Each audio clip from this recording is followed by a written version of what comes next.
किशोरी झा अहाँ सबके प्रणाम करैत छी। जतेक नव विवाहित पबनैतिन छी सबके मधुश्रावणी पाबनिके बहुत बहुत हार्दिक शुभकामना दै छी। आइ हम अहाँ सबके समक्ष एकटा मधुश्रावणी पाबनि दिनके टेमीके गीत लऽ कऽ उपस्थित छी। आशा करैत छी अहाँ सबके नीक लागत। सुनू अहाँ सब, जय मिथिला जय मैथिली। आजू सुदिन दिन मंगल है, चलो सीता के अंगना। आजू सुदिन दिन मंगल है, चलो सीता के अंगना। सिया जी के पड़तनी टेमी है, गीत गबियाऊ बहिना। सिया जी के पड़तनी टेमी है, गीत गबियाऊ बहिना।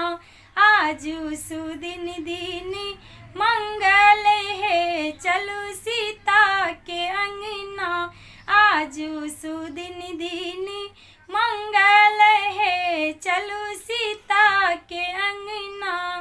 सिया के सासुर सभार एलन है, दही चूड़ा संग चीनी एलन है। सिया का सासुर सभार एलन है, दही चूड़ा संग चीनी एलन है।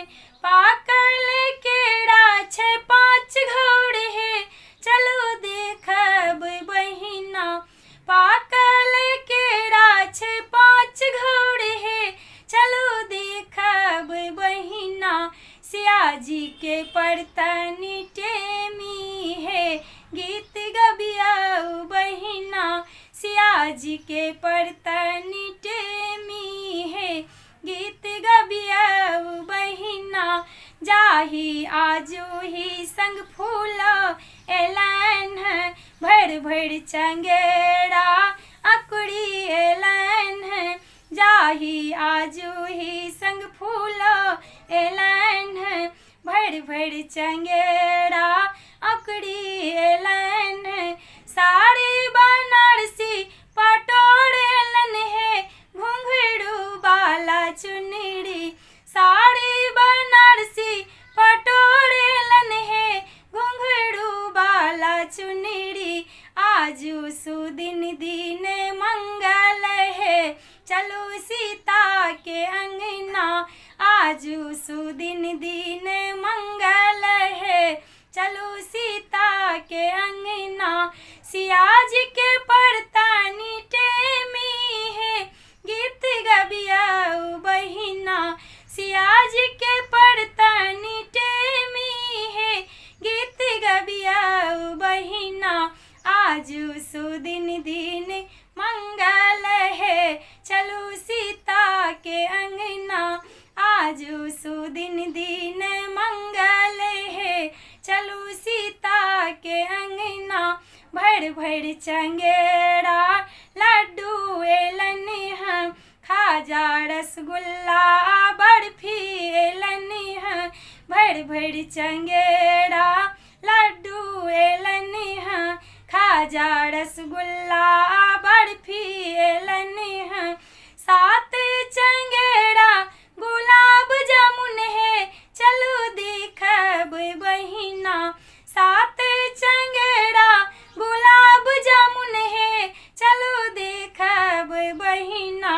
सिया जी के पड़तनी टेमी है, गीत गबियाऊ बहिना। सिया जी के पड़तनी टेमी है, गीत गबियाऊ बहिना। गहना एलन है, जेवर एलन है, संग में लक्ष्मण देवर एलन है।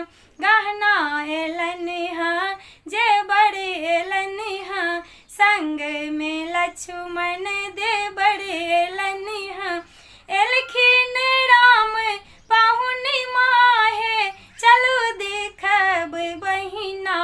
एलखिन राम पाहुनी माहे, चलो देखब बहिना।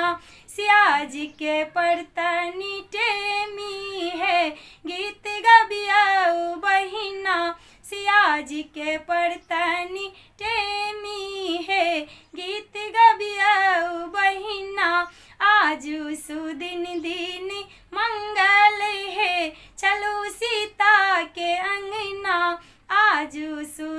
दिन मंगल है, चलो सीता के अंगना।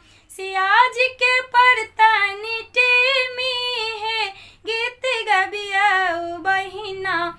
सिया जी के परतन टेमी है, गीत गबिया बहिना। आजू सुदिन दिन मंगल है, चलो सीता के अंगना। आजू सुदिन दिन मंगल है, चलो सीता के अंगना। आजू सुदिन दिन मंगल है, चलो